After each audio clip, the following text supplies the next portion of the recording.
Buenas tardes, soy Pedro Paunero, novelista, cuentista, ensayista y crítico de cine. Durante varios años, en la revista Alfa Iridiani de España, ahora ya desaparecida, se publicaron una serie de ensayos en los cuales me ocupaba de las 5 grandes utopías del siglo XX. Estos llevaban por títulos los análisis de las novelas Un mundo feliz, de Huxley, 1984, de George Orwell, Fahrenheit 451, de Ray Bradbury, Walden 2, de B.F. Skinner, y una novela llamada Ecotopía, que corresponde al año 1975, de Ernest Callenbach. Me voy a permitir leer ese ensayo, tal como fue publicado en aquel entonces, en el año 2013. Ecotopía. El título original es Ecotopía, The Notebooks and Reports of William Weston. El autor, Ernest Callenbach, el año de publicación, 1975. El género, utopía. La propuesta es una sociedad perfecta alcanzada mediante el equilibrio ecológico a través de políticas medioambientales. Los elementos científicos o tecnológicos de la misma son la ciencia de la ecología transformada en política social para lograr y consumar un estado ecosistema, basándose en energías renovables. El ensayo comienza así. El Times Post puede anunciar que, por fin, William Weston, su más renombrado especialista en asuntos internacionales, pasará a partir de la próxima semana 1 mes y medio en Ecotopía. Este acontecimiento periodístico sin precedentes ha podido ser posible mediante una serie de acuerdos al más alto nivel diplomático. Va a ser la primera visita oficial de un americano a Ecotopía desde que tuvo lugar la independencia en 1980, a raíz de la cual se interrumpieron todo tipo de comunicaciones. El Times Post envía a Weston a esta misión de investigación tan especial y difícil, convencido de lo esencial que resulta efectuar un juicio objetivo y directo de la realidad de Ecotopía en los umbrales del siglo XXI. Antiguos antagonismos han impedido durante largo tiempo todo examen mínimamente serio de lo que ha estado ocurriendo en Ecotopía, una parte del mundo cercana, querida y familiar para nosotros en una época, pero alejada y cada vez más misteriosa durante sus 2 décadas de independencia. Lo que importa ahora no es tanto oponerse a Ecotopía como comprender su experiencia, algo que no puede más que beneficiar a la causa de las buenas relaciones internacionales. El Time Post está, como siempre, dispuesto a servir a tal causa. La década de los años 70 del siglo XX produjo una serie de obras utópicas basadas en los crecientes movimientos ciudadanos. Las posteriormente denominadas ONGs u organizaciones no gubernamentales catalogadas de poder emergente ciudadano, sobre todo en el campo del feminismo y la ecología como actividad política, el llamado activismo medioambiental. 4 años antes de que se publicara Ecotopía, había sido fundado Greenpeace como respuesta a las pruebas nucleares de los Estados Unidos en Alaska. Es la misma década en la cual los partidos verdes comienzan a ser conocidos y estaban presentes aún los temores sobre la explosión demográfica de la década anterior, que auguraban hambrunas planetarias para inicios del siglo XXI. En el marco de todo esto, Ernest Callenbach escribe esta obra que cobraría importancia no solo dentro del activismo medioambiental, sino del pseudomístico movimiento New Age. Callenbach, entusiasta del cine, orador, panelista, ecologista, ha tenido un acercamiento en Japón a su fantasía vuelta a realidad a través del movimiento Yamagishi, que integra la vida comunitaria y agrícola en una comunidad intencional con sustentos ecológicos. Pero Ecotopía, como obra literaria, es poco más que una especie de manual de cómo crear una utopía de tipo ecológico, y en esto recuerda la lentitud de la novela conductista por excelencia que es Walden 2, que también adolece de este defecto.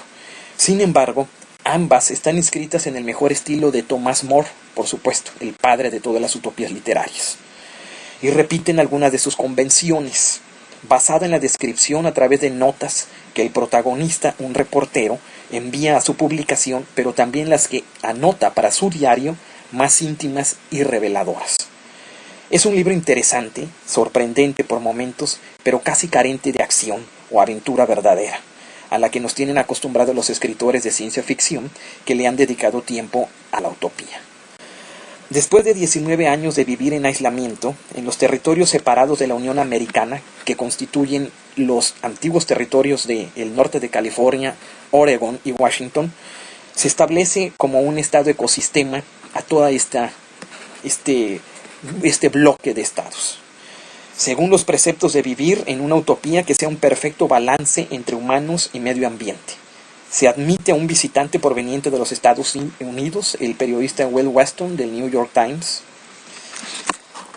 Y vemos en esto que, a la manera clásica de la intrusión de un extraño, un viajero en la utopía, como el salvaje en un mundo feliz y el profesor Burris en Walden 2, el visitante nos servirá de guía y contraste a través del territorio reconstruido de estos ex-estados americanos, de sus costumbres y diferencias con el mundo del cual proviene, para maravillarse ante la sociedad erigida sobre el compromiso del respeto a la naturaleza y a la propia naturaleza humana que no niega sus instintos.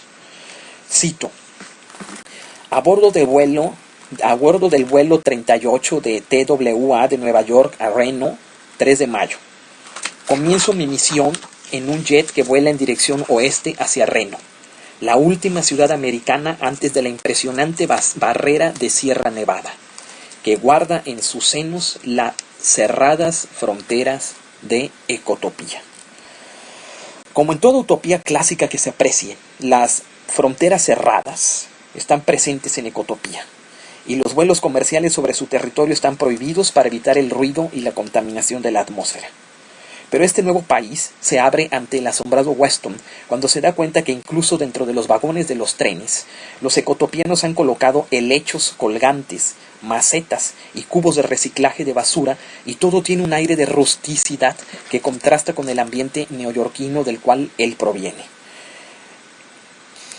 Los habitantes usan ornamentaciones naturales como conchas y plumas y visten con extravagancia y colorido. El transporte es gratuito y está automatizado. La calle de San Francisco están adornadas con fuentes, canales, rodeados de rocallas con árboles y bambúes. Los rascacielos han sido reacondicionados como edificios de departamentos. Tienen inventos futuristas, aunque la cultura del reciclaje ha alcanzado al papel higiénico, volviéndolo áspero y ordinario. Cazadores cargan con la presa sanguinolenta en pleno microbús, y uno de ellos se atreve a pasarle un dedo ensangrentado por la cara a Weston a manera de ritual iniciático. El tráfico vehicular de coches a motor de combustión interna ha sido prohibido y por sus calles ruedan autos eléctricos. Weston comienza a entender que se le trata con benevolencia, algo así como a un niño en vías de aprendizaje. Conceptos enajenantes como la medición del tiempo en las ciudades comunes ha sido erradicado, y se privilegia la observación del cielo, los amaneceres, las puestas de sol y los ritmos naturales como las mareas. Se admira y copia a los indios americanos, y los únicos deportes admitidos son los que se realizan al aire libre. Sin embargo, en Ecotopía, la comunicación se realiza a través de videoteléfonos de una manera muy propia, como una especie de compensación tecnofílica, pues los ciudadanos han logrado que, cito, la televisión no sea meramente una portadora de noticias, sino la noticia misma. Lo que significa que, entre otras extravagancias, los encargados del medio se divierten tiñendo la pantalla de colores extravagantes. ¿Un sueño inducido quizá por alucinógenos? Esta es una sugerencia que nos deja el autor a nuestra imaginación. En todo caso, los cazadores de profecías científicas le reconocen a Kallenbach el haberse anticipado con este pasaje a los reality shows de fines del siglo XX y principios del siglo XXI. En Ecotopía, el sexo de los habitantes es otra cuestión extraña para Weston, pues descubre las permisivas prácticas sexuales de los ecotopianos. Cito otra vez: pero el hecho de que los ecotopianos sean tan escandalosos al hacer el amor no me ayuda en absoluto. A través de las paredes de mi hotel, que no son excesivamente delgadas, se oyen gemidos, suspiros, lamentos, gritos. Es evidente que no les importa lo más mínimo que otros les oigan. Conoce Weston a Marisa Nube Luminosa, quien le traslada a otro mundo, literalmente en materia erótica. Vuelvo a citar: todo lo que hacemos está realizado con los sentidos. A veces nos excitamos con una simple mirada. Otras llegamos a sentir unos orgasmos absolutamente brutales. A ninguno parece ser más importante que el otro. Lo que ocurre entre nosotros es tan extraordinario que ni me acuerdo que tiene un amante, ni me preocupa lo que pueda hacer con él. Porque los ecotopianos viven en familia, lo que implica rodearse tanto de parientes como de extraños que de alguna manera han establecido relaciones con los demás. Recuerdos del hipismo, del cual por supuesto en el cual está en parte inspirada esta novela. Ecotopía revela a Weston su faceta oscura cuando se entera que se liberan las hostilidades inherentes al espíritu humano mediante guerras rituales. Esta es una cita larga que me permito hacer. Dice: han considerado siempre la antropología como una ciencia de considerable utilidad práctica. Por esto, después de la independencia, decidieron empezar a experimentar en la vida real ciertas hipótesis antropológicas. No sin gran oposición, se autorizó legalmente algo tan radical como los juegos de guerra rituales, a pesar de toda la astucia desplegada por los mejores juristas del país. Pero sus defensores habían persistido en su empeño, convencidos como estaban de la necesidad de instaurar algún cauce para dar expresión al espíritu de competitividad física que parecía ser inherente a la naturaleza humana y que de otra forma se manifestaría de forma brutal como en las guerras. Fin de la cita. La mujer la mujer gobierna en este paraíso ecológico y la minoría negra vive en ciudades-estado por decisión propia. Se han alienado a sí mismos. Tal vez es que solo los artistas pueden llegar a dominar sus propias contradicciones incorporándolas a su obra, se pregunta el reportero, sintiéndose dividido entre la mujer ecotopiana que ama, compartida con su familia por supuesto, y esto nos remite a las actuales ideas del poliamor, y la estadounidense que le espera cuando revela las dolorosas relaciones maritales con su esposa neoyorquina. ¿Acaso este es un símbolo de la ruptura con el mundo egoísta del cual él proviene? El autor, Ernest Callenbach, tiene el mérito de haber inspirado a otros para la consecución material de su sueño, pues existe una ecotopía en la región de Extremadura, en España, fundada en el año 2000, por ejemplo, que toma el nombre de su comunidad directamente del libro. Callenbach construye el título de la novela y de este particular tipo de utopías ecológicas que desde entonces hemos empezado a denominar como ecotópicas, como un monstruo verbal basado en el que inventara Thomas More, pues si traducimos ecotopía al castellano, literalmente nos da el lugar de la casa. Recordemos que oikos significa casa en griego y de allí proviene la palabra ecología. Todos comprendemos entonces las implicaciones que esta, tal vez la más deseable de las utopías en estos tiempos de globalización y cambio climático, contiene. Esta es pues la propuesta y les invito entonces a leer el libro. Muchas gracias.